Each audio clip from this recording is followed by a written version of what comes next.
it's also good to do student films early on so you get a feel for what you might want to do too. So even if you are, a freshman, or future freshman for anyone watching on YouTube, is try and get in, even if you're just sitting there and staring and just watching how everyone else takes part in the pipeline, the sooner you start figuring out, okay, I really like working in backgrounds. I really like concept.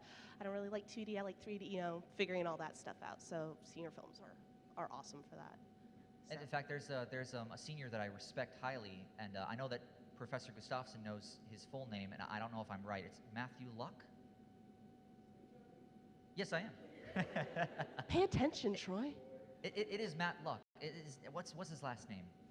Yeah, Matt Luck. Yeah, Matt Luck is amazing. The second that he entered SCAD's, he's graduated already. The second he entered SCAD's door, he knew he wanted to be a special effects animator. He knew it the second he entered, and because of that, he dedicated all of his time and energy and classes and electives towards improving his special effects animation.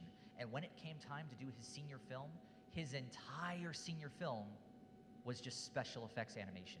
Really awesome special effects animation. We're talking like Fantasia-like special effects animation, where these special effects themselves have personification, and there's a story being told with them. So even if you don't want to direct and you're not a good storyteller, and let's say you just want to be a character designer, nothing wrong with that. Make sure that you try to figure out a way to do a senior film that is character design. That'd be really cool. Like maybe there's one character in a room, and like that character is hitting a button, and every time they hit the button, they turn into a different like creature or a different design. Like you're still telling a story, but at the same time, you're still doing what you love. And figuring out what you love as early as you can is the best way to go with this college.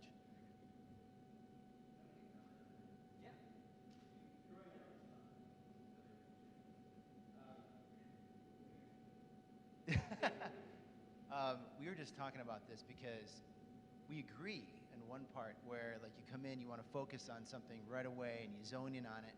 And I think what's kind of like genius what you've done is what he said about marketing. That is so great what he did in terms of like going out there and spending that money and marketing himself online, even like you're saying, getting the Tumblr site. People were Ponies was like already well known, so anything that he was doing was like wow. They were following him that way.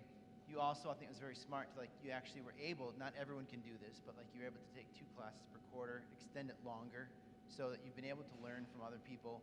At the same time, what Troy and I were talking about is diversifying yourself to learn, like maybe if you're into 2D, maybe you learn a little After Effects, or you learn some Toon Boom. Like Toon Boom is getting really big now. So I know some studios in Texas are all about Flash, and then some of the higher end studios are Toon Boom.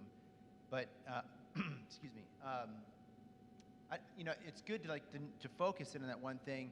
If you can market it and do what you're doing, but at the same time be careful that you're not just painting yourself into a corner too. Wouldn't you agree? No, I completely agree. To build on that is one thing that I did as well. Like I spent my freshman and sophomore years kind of just trying out everything. Like I tried 3D, I tried a little bit of rigging over here with my buddy, I tried a little bit of that. And like Professor Weber makes a very good point. It is crucial that you try everything, because you never know. I mean, you might right now think, 3D rigging, meh, it sounds boring. But then you try it, and you're like, this is addictive. I love this. And it's not until you try it that you discover whether or not you love it. So I do recommend trying everything. And at the same time, I also recommend figuring out as fast as you can which one you love the most. It's finding kind of a balance. Like a catch-22 there. So, I do completely agree with you. I met someone who was a motion media designer or went through the motion media program, and then her very last quarter, she tried a fibers class, and she really wanted to do fibers. So it's really interesting what you'll discover that you really enjoy. So not just with animation, but with anything. So yeah, try everything you can, and hopefully you'll find your niche sooner or later.